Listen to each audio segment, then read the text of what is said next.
Om Namo Venkatesaya. Welcome to HNK world vlogs YouTube channel. ఈరోజు మీ ముందరికి మరో వీడియోతో ముందుకు వచ్చాము. అదేమిటంటే మా అమ్మా నాన్నల పెళ్లి రోజు సందర్భంగా ఏదైనా స్పెషల్గా గిఫ్ట్ ఇవ్వాలని నేను మా తమ్ముడు అనుకున్నాము. మా ఇంటి దేవుడు శ్రీ వెంకటేశ్వర స్వామి కాబట్టి తిరుమల స్వామి వారిని దర్శించుకుంటే బాగుంటుంది అని అనుకున్నాము. టీటీడీ వెబ్సైట్ చెక్ చేసినప్పుడు శ్రీవాణి ట్రస్ట్ గురించి తెలిసింది. మేము 3 months అడ్వాన్స్గా డొనేషన్స్ ఇచ్చి దర్శనం టికెట్స్ బుక్ చేసుకున్నాము. కానీ ఆ విషయం మా పేరెంట్స్కి చెప్పలేదు. ఎందుకంటే సర్ప్రైజ్ చేద్దాము అని అనుకున్నాము. తిరుమలకి వెళ్ళే 1 week ముందు మా పేరెంట్స్కి సర్ప్రైజ్ రివీల్ చేశాము. శ్రీవాణి ట్రస్ట్ డొనేషన్స్ ద్వారా దర్శనం టికెట్స్ దొరికినాయి అన్నప్పుడు మా పేరెంట్స్ చాలా హ్యాపీగా మరియు ఎమోషనల్ అయ్యారు.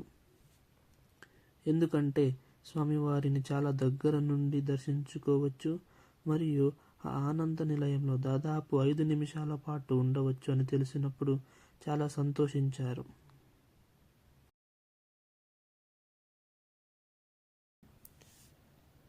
మా ప్రయాణంలో ఫస్ట్ మేము మా ఇంట్లో పూజ చేసుకొని బయలుదేరాము.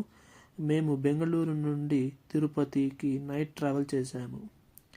తిరుపతి నుండి తిరుచానూరుకి వెళ్ళి ముందు పద్మావతి అమ్మవారిని దర్శించుకున్నాము. దర్శనం చాలా బాగా అయింది.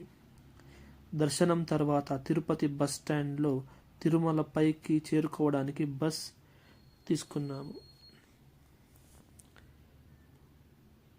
ప్రకృతి మధ్య ఆ ప్రయాణం చాలా అందంగా మరియు చాలా సంతోషంగా ఉన్నింది.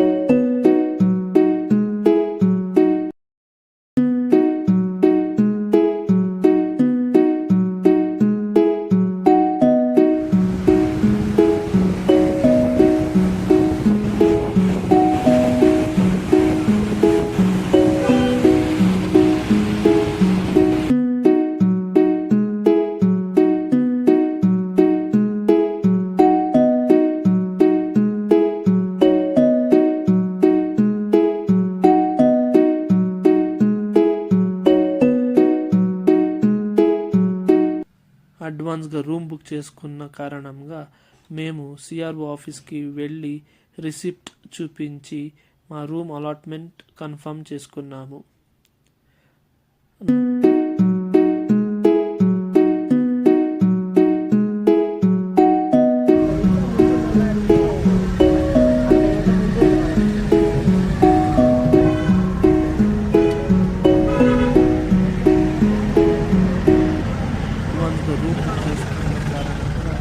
మేము సిఆర్ఓ ఆఫీస్కి వెళ్ళి రిసిప్ట్ చూపించి మా రూమ్ అలాట్మెంట్ కన్ఫర్మ్ చేసుకున్నాము. నందకం గెస్ట్ హౌస్లో మాకు రూమ్ అలాట్ అయ్యింది. 1000 rupees రూమ్ ఫర్ 24 hours. చూడండి, రూమ్ చాలా క్లీన్గా నీట్గా ఉంది. 3 beds 2 sofas ఇచ్చారు. చాలా స్పేషియస్గా ఉంది. పెద్ద ఫ్యామిలీకి సరిపోతుంది.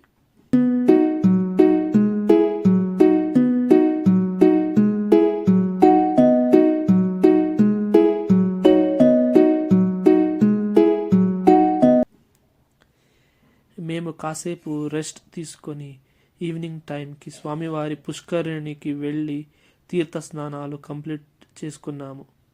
తరువాత శ్రీ వరాహస్వామిని దర్శించుకున్నాము. దర్శనం అయిన తర్వాత తిరుమల అంతా అలా తిరిగి ఈవినింగ్లో చాలా అందంగా ఉంది స్వామివారి సన్నిధి ఆ లైటింగ్స్లో.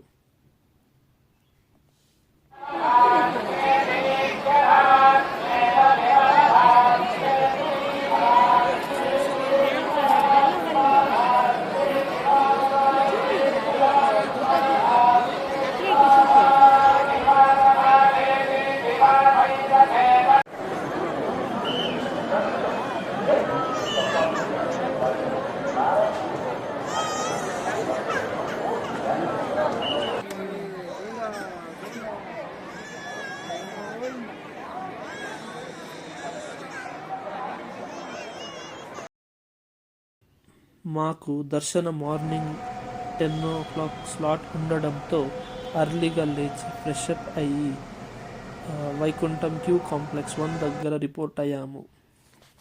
వితిన్ 45 minutes లోపు మా దర్శనం కంప్లీట్ అయ్యింది. స్వామివారిని చూడడానికి 2 కళ్ళు సరిపోలేదు. అలా చూస్తూ మా కళ్ళంతా ఆనంద బాష్పాలతో నిండిపోయాయి. స్వామివారి రూపం ఆవరణాతీతం. స్వామివారి దర్శనం చాలా బాగా అయింది. మా పేరెంట్స్ చాలా హ్యాపీగా ఫీల్ అయ్యారు. ఎందుకంటే వెడ్డింగ్ యానివర్సరీ రోజు స్వామివారిని దర్శించుకోవడం అంత దగ్గర నుండి అదొక పుణ్యం అన్నారు. మా దర్శనం తర్వాత లడ్డు ప్రసాదం కలెక్ట్ చేసుకోవడానికి వెళ్ళాము. తర్వాత శ్రీ తరిగొండ వేంగమాంబ భోజనశాలకి వెళ్ళి ప్రసాదం తిన్నాము. చాలా బాగుంది. బయటికి వచ్చి షాపింగ్ చేసి మా రూమ్కి వచ్చి కొంచెంసేపు రెస్ట్ తీసుకున్నాము. ఈవినింగ్ 5కి రూమ్ వెకేట్ చేసాము. ఎందుకంటే మాకు నైట్ రిటర్న్ బస్ ఉండడం వల్ల. రూమ్ వెకేట్ చేసి బస్ స్టాండ్కి వెళ్ళే దారిలో గీతోపదేశం పార్క్ విజిట్ చేశాము. చాలా పీస్ఫుల్గా ఆ ఈవినింగ్ గడిచింది. గీతోపదేశం పార్క్ ఫుల్ వీడియోతో మళ్ళీ కలుద్దాం. Thank you for watching. Please subscribe, like, share and comment and support us. Thank you so much.